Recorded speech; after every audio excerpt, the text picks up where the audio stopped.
زلفاں چھلے چھلے رلے سارے دلے میں کہ بھی پڑھو نا آپ دینا مولا حسن نے صلح کی تھی بولو یہ حدیث عمار تو پڑھتے ہو باغی گروہ قتل کرے گا میں نے کہا یہ بخاری کی حدیث جو لفظ باغی آیا ہے یہ اصطلاحی معنوں میں شرعی معنوں میں اگر یہ اصطلاحی معنوں میں ہے تو مجھے بتاؤ جب مولا حسن نے صلح کی تھی تو مولا حسن ان کو کہتے کہ تم خلیفہ برحق کے خلاف کھڑے ہوئے ہو اس لیے پہلے توبہ کرو سمجھ کوئی نہیں آئی مولا علی نے صلح بھی کی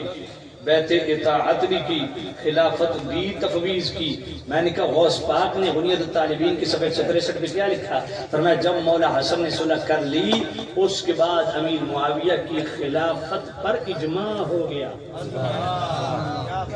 یہی بات علامہ عینی جیسے محقق نے البنایہ شرح ہدایہ کے اندر لکھی فرمایا جب مولا حسن نے صلح کر لی اب امیر معاویہ کی خلافت پہ کس پہ خلافت پہ اجماع ہو چکا تم آج باغ کر رہے ہو آج باغی کے لفظ بول رہے ہو میں نے کہا اس وقت بھی جو باغی کے الفاظ تھے وہ صرف لغوی اعتبار سے ایک سیناریو بنا تھا اس سے ریلیٹڈ ایک لفظ جناب والا وہاں موجود ہے وہ باغی کے معنی بھی شرعی اور اصطلاحی معنوں میں نہیں یہ بغاوت بھی اجتہادی ہے انادی نہیں اگر یہ بغاوت انادی ہوتی تو کبھی بھی مولا علی یہ نہ فرماتے قتلا یا وقتلا معاویہ فی الجنہ کہ جو میری طرف سے قتل ہوا وہ بھی جنتی جو امیر معاویہ کی طرف سے قتل ہوا وہ بھی جنتی یار مولا علی سے لڑتے لڑتے جو دنیا سے چلا گیا مجھے بتاؤ وہ جنتی کیسے ہو گیا بقول مولا علی کی سمجھ کوئی نہیں آئی اگر وہ شرعی باغی ہوتے تو سنن دارقطنی میں مولا علی کی حدیث کیوں ہوتی اخواننا بغوا علینا وہ ہمارے بھائی ہیں ہمارے خلاف کھڑے ہو گئے ہیں ہمارے بھائی تو گل پلے پئی ہے کوئی نہیں تو یہ انادی معاملہ نہیں اجتہادی معاملہ ہے اس لیے امام ربانی مجدد الفسانی شیخ احمد سرہندی رحمۃ اللہ علیہ دفتر اول مکتوب دفتر اول حصہ اول دفتر دوم مکتوب نمبر 36 آپ نے تفضیل شیخین کی بات کی پھر تفضیل شیخین کے منکر کو اہل سنت سے خارج قرار دیا پھر آگے جا کے جناب مشاجرات کو ڈسکس کیا اور جب مشاجرات کو ڈسکس کیا نا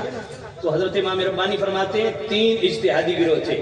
ایک مولا علی کا اجتہاد تھا ایک امیر معاویہ کا اجتہاد تھا تیسرا اجتہاد ان کا تھا جنہوں نے نص بخاری کو اپنا مستدل بنایا وہ بخاری کی حدیث نمبر 7083 میں حضرت ابو بکر رضی اللہ تعالیٰ عنہ والی میرے نبی نے فرمایا اذا تواجہ المسلمان بسیفیہما فکلاہما من اہل النار اس حدیث میں نے کلام کیے ہوئے وقت نہیں ہے امام ربانی مجدد الفسانی فرماتے ہیں یہ 3 مجتہد گروہ تھے آگے امام ربانی کی بات سننا امام ربانی بات فرماتے ہیں جو اس وقت مولا علی کے اجتہاد کو درست سمجھتا تھا اس پر واجب تھا کہ وہ مولا علی کا ساتھ دیتا جو امیر معاویہ کے اجتہاد کو درست سمجھتا تھا اس پر واجب تھا امیر معاویہ کا ساتھ دیتا اور جو تیسرا صحابہ کا گروہ جو 10,000 میں مشتمل تھا مجھے تو اس بات پہ حیرت ہوتی ہے بھئی السنہ امام خلال کی پڑھو ٹوٹل 120 صحابہ مولا علی اور امیر معاویہ کی طرف سے تھے 10,000 صحابہ نہ مولا علی کی طرف سے تھے نہ امیر معاویہ کی طرف سے ان کا مستدل یہی بخاری کی حدیث نمبر 7083 تھی وہ دونوں طرف نہیں تھے ان پہ فتویٰ کیا لگے گا امام ربانی فرماتے ہیں ان کا اجتہاد بھی درست تھا جو مولا علی کے اجتہاد کو درست سمجھتے ہیں ان پر واجب ہے مولا علی کا ساتھ دے جو امیر معاویہ کے اجتہاد کو درست سمجھتے ہیں ان پر واجب ہے کہ امیر معاویہ کا ساتھ دے جو اس تیسرے گروہ کے اجتہاد کو درست سمجھتے ہیں ان پر واجب تھا کہ وہ اس گروہ کے ساتھ ہوتا ہاں ہم اہل سنت کہتے ہیں اس معاملے میں مولا علی حق پر تھے حضرت امیر معاویہ سے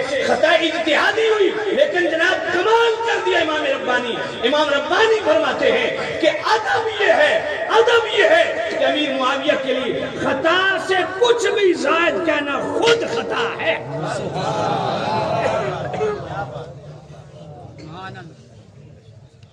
بات پلے پڑی ہے کہ نہیں تقریر میں کرنی ہے تو اڈی بس ہو گئی ہے جاگڑے نے ماشاءاللہ کھڑے کرو جی سبحان اللہ جاگتے نے دیوانے میں ایک بات پوچھتا ہوں آپ سے بطور چیلنج پوچھتا ہوں سب پیروں سے پوچھتا ہوں خطیبوں مولویوں سے پوچھتا ہوں جو پٹڑی سے اترے ہوئے ہیں کیا امیر معاویہ صحابی ہیں یا نہیں؟ ایسے نہیں بولنا. جو امیر معاویہ کو دل سے صحابی مانتا وہ ہاتھ کھڑا کرے. سبحان اللہ. ٹھیک ہو. حضرت امیر معاویہ صحابی ہیں کہ نہیں؟ بخاری شریف پہلی جلد صفحہ 531 دعوا فإنه قد صحب رسول اللہ. یہ نص بخاری سے ثابت ہو گیا امیر معاویہ صحابی ہیں. حضرت ابن عباس حضور کے سگے چچا کے بیٹے حبر الامہ جن کو ٹائٹل میرے نبی نے دیا, ان سے خادم پوچھتا امیر معاویہ وتر کی ایک رکعت پڑھتے ہیں آپ 3 پڑھتے ہیں؟ فرمایا دعوا فإنه قد صحب رسول اللہ. چپ کر, امیر معاویہ پہ اعتراض نہ کر, وہ رسول اللہ کے صحابی ہیں. یہ بخاری شریف ہے. زلفا چھلے چھلے میں کھے بھی پڑھ رہا. زلفا چھلے چھلے رلے سارے دلے میں کھے بھی پڑھ رہا. سمجھئے کوئی نہیں آئی. اے بھی پڑھ حدیث, یہ بخاری پڑھ رہا ہوں.